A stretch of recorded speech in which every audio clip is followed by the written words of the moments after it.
বাহ বাহ বাহ বাহ বাহ বাহ! কতদিন পর রিতাকে দেখলাম। ওরে রিতা রে, আমি রূপনগরে রাজকন্যা রূপের জাদু এনেছি।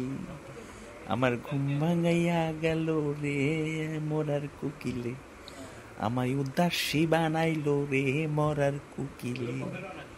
ও রিতা, কেমন আছো তুমি? হ্যাঁ, কতদিন পর তোমার দেখছি। ও রিতা, রিতা, ও আমার রিতা। কথাই কয় না আমার সাথে। যাই কাছে গিয়া একটু অ্যাটেনশন নেই। কি গো রিতা, একদম চুপ করে আসো, কথা কও না। কি যে ভাল লাগতাছে তোমার দেখা, আমার বুকটা কেমন জানি করতাছে। তা চুপচাপ কেন, একটু কথা কও। বল্টু ভাই, আপনি কি ভেবেছেন আমি ভয় পেয়েছি? আপনার ভয়ে আমি আপনার প্রেমের প্রস্তাবে রাজি হব? কখনোই না। শুনেন, আমি যদি এখন 109 নাম্বারে ফোন করি, পুলিশ এসে আপনাকে থানায় নিয়ে যাবে।